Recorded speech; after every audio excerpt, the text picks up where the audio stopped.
Good afternoon, everybody. Another day learning economics. This is so exciting. Actually, it kind of is, especially in today's world with everything going on. Wow, what a fascinating, not good, but a fascinating time to live in. It's a lot of things that'll help us illustrate our points in here. Anyways, I'm going to briefly introduce you to Unit 2. Now, this is, I have to give you a warning, the most difficult of all units by far. So historically speaking, this particular test is about, the scores are about 5-6% lower than the other ones on average. So this one is tough, and you'll see why here in a few minutes. Now, I'm not going to go into great detail. I just want to give you kind of an overview, just so you can see that, hey, I better read a little bit here, right? So pay attention to the assignments. Actually, really dive into them a little bit more than you normally do, because if you do not, you will really struggle with this unit. Anyways, this unit is on supply and demand. And we start with supply and demand by looking at demand first. And we look at a curve. So let's take a peek at this. You'll see here it's we have a vertical and a horizontal axis, and we have a curve here in the red. All right. This is, once again, demand. And demand is, what we want to buy. Consumers, what we want to buy. Okay. So when you see this, you'll see that let's start at $1. You'll see that at $1, and let's just say that this product is, say, a soft drink at a store, because they're what, 99 cents for a 32 ouncer. So that'll work for this one here. So let's just say that this is a soft drink at a store. You can see that at $1, and I'm just going to follow this over all the way over to the curve, to the letter D, where it intersects with the curve. Then I'm going to go down. 4 people want it for $1. Okay? Now, if they increase the price to $2, look at what happens. Let's follow that over to where it gets to the curve, letter C. Only 3 people want it. If they bump up the price to $3, okay, go over to B, and 2 people want it. At $4, only 1 person wants it. Why? Because at a higher price, fewer people want to buy it. That makes sense. At a lower price, more people want to buy it. That should make sense to you. If you went to the store and you saw that, you would budgeted $100 for a pair of pants. That better be a nice pair of pants, by the way. But you budgeted $100 for a pair of pants, and you knew that was the price because that's what they go for. You get to the store and you see that, hey, look at this. These pants are on sale for $50 each. So instead of buying 1 pair, you buy 2. Well, at the lower price, you purchased more, right? Or let's just say that you had budgeted $50 for a pair of pants, okay? And you went to the store with $100, you were going to buy 2 pair. Well, if they bumped up the price to $100, now you only buy 1 pair instead of 2 pair. You see, higher prices means we buy less. Lower prices means we buy more. Now, it's a little more complicated than that, and we'll dive into that when we get into some of the lessons, but that's kind of the general idea. And that's why this curve slopes down. Okay? All right, let's take a look at supply. Supply, on the other hand, curve slopes up. Well, why is that? Let's just say that this product is candy bars. And let's just say that you want to sell candy bars. So you go to Sam's Club or Costco or wherever it is that you buy your candy bars in bulk, and you buy a box of 1,000 candy bars, and it comes out to 75 cents per candy bar. All right, so you just paid 75 cents per candy bar. You purchased 1,000 of them, and you go to put them on the market. So you're selling them, wherever you sell them. Maybe you own a store, maybe you're selling it on a corner like little kids sell lemonade, whatever. But you're selling your candy bars for $1. Okay, so at $1, your profit's only 25 cents per candy bar. Okay, so in this case, maybe 10 are supplied. Now, since I said you purchased 1,000, we could always add a couple zeros to this if we wanted to and say, okay, at $1, 1,000 candy bars were supplied. Let's say that for some reason we find out that people are willing to pay $2 for a candy bar. Okay, well, now let's do a little bit of math here. At $1 per candy bar, you are making 25 cents per candy bar. At $2, per candy bar. You're making $1.25 a candy bar. Now your profits are big. You tell me, if you could make $1.25 a candy bar, would you try to sell as many as you could? I know I would, right? So the next week you go up to Sam's Club and you don't buy 1,000 candy bars, now you buy 2,000 candy bars. Why? Because you're making more profit.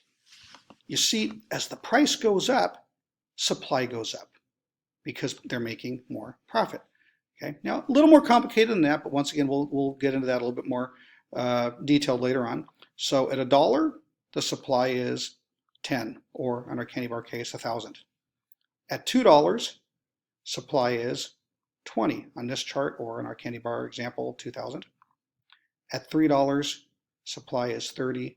At $4, supply is 40. As prices go up, supply goes up. Now, that should lead you to a logical question. If prices go up, supply goes up. But if prices go up, don't we want to buy less? Correct. That's when we put the two together.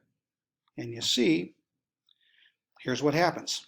Let's just say, here's a new word for you, equilibrium.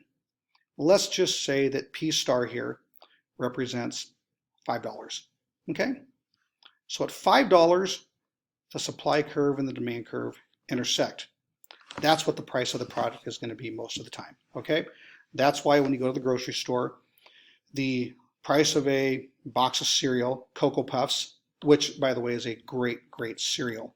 All right? They're perfect because Cocoa Puffs stay crunchy. Now while Cocoa Pebbles have a better flavor in my humble opinion, and I know my cereal, all right, the difference between the two is that Cocoa Puffs have a better crunchy quality than Cocoa Pebbles do. So if you pour a bowl of Cocoa Puffs, that last bite is still going to be crunchy.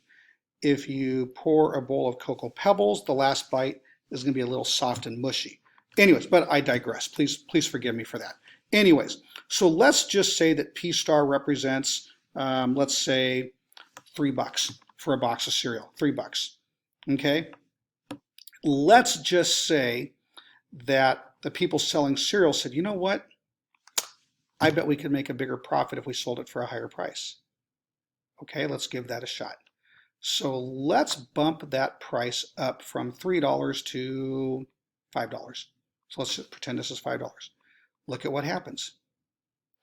They were at $3 selling this quantity here. At $5, take a look what happens.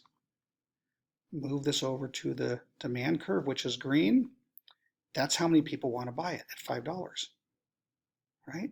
Which is down here. In other words, when they bumped up the price, fewer people bought it. Now, supply went up, but demand went down. Uh-oh. Now we have a problem because now they have extra cereal. Well, now that they have extra cereal, what happens? Yeah, they go on sale. You've seen this happen with your own eyes. Think about the 4th of July, or think about any holiday, right? And I say the 4th of July because, you know, you get those really good cookies at the grocery store. You know, they're kind of like they're round and they're I don't know what they make it out, but it's a white cookie with the frosting on the top, and they put like 10 of them in a container, right? And then you go to a party and there's those cookies and they're just so good. But a couple of days after the 4th of July, you'll all of a sudden see a display near the front of the store, right? Where the price of the cookie is less than it was. Why? Because they made too many. And that's what's happening here.